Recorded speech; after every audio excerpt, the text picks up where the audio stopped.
Hey, welcome back to Always Learning. What are we doing today? Today we are making chocolate covered brownie pine cones. Your first step for making pine cone brownies is you want to get a store-bought brownie mix. Now I'm using Duncan Hines because that's what our family uses.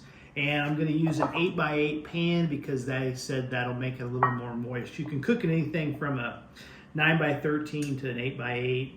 It just means your bake time is going to be longer. I'm going to bake it at 325, and you just want it to where it's done, but it's not really hardened up. And then you're going to let it cool, and then we're going to make our little pine cone balls. But this brownie mix is basically 2 eggs, 3 tablespoons of water, and 2/3 a cup of olive oil. And it says right here, do not eat the batter. And I think that's more of a guideline than a real staunch rule because I'm going to eat the batter.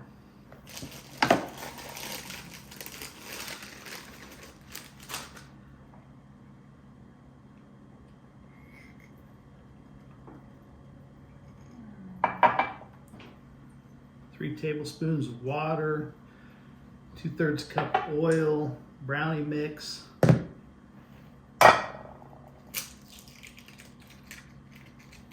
2 eggs, room temp.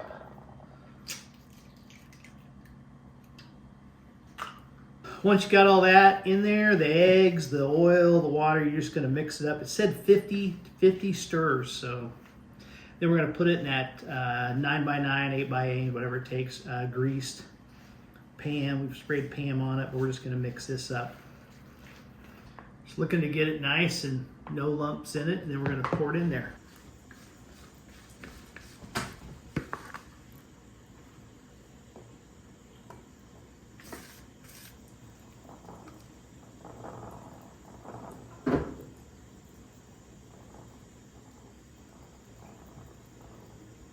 So we're cooking the 9x9, so it's about 32 minutes, said to add 3 minutes for glass. So somewhere around the 30 mark, we'll probably test it because we don't want it to get overcooked.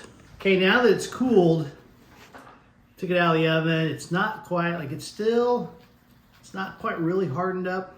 Now we're just gonna take it, we're gonna form it into little cones.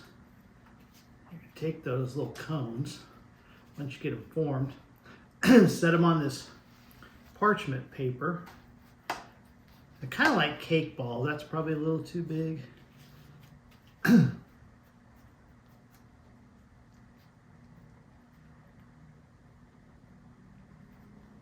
then you're going to take these little almond slices and just shove them in to make them look like the little seeds on the pine cone. I think I'm going to form them with the gloves and then not use the gloves to put them on.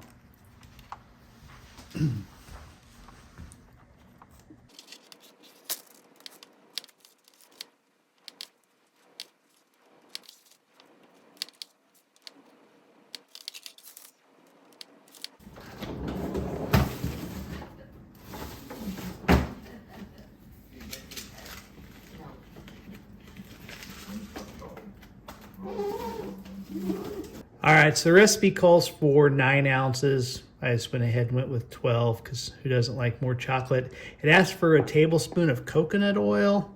I didn't have it, so I went vegetable oil and then added just a touch of vanilla for flavor. Okay, I tried the chocolate chips in the microwave every 30 seconds, then stirring, and it's basically burnt now. So I'm gonna try milk. I should have half and half, but I don't, so I'm gonna try milk with chocolate chips on the stove. All right, so we burned the first one.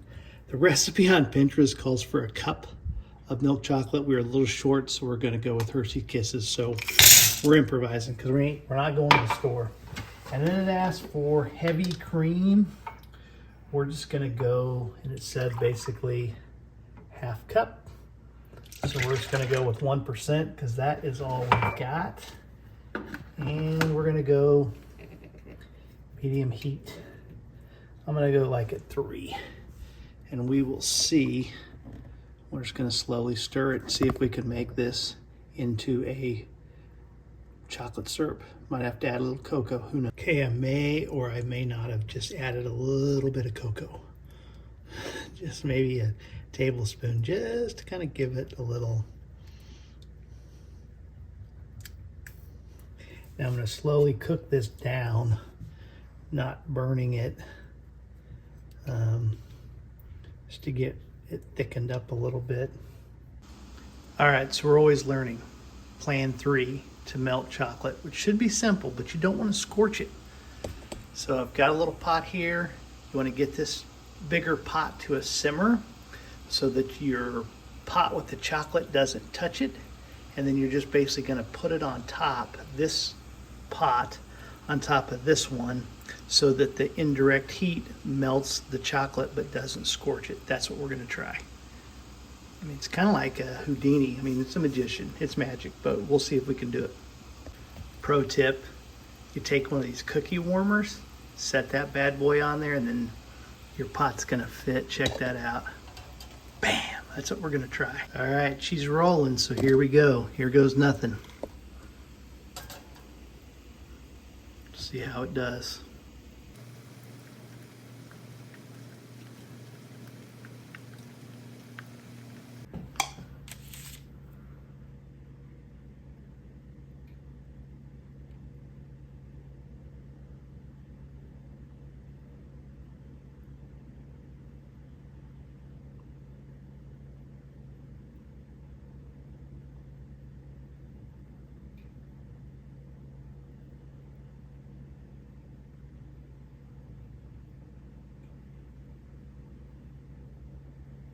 All right, so I think that the pine cones would have turned out pretty well if I would have done a better job or figured out the chocolate a little better.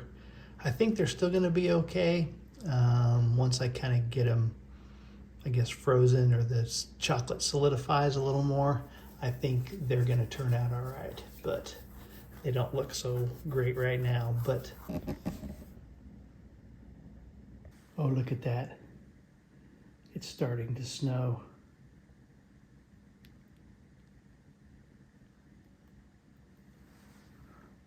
Boom. They tasted pretty good. Thanks for watching.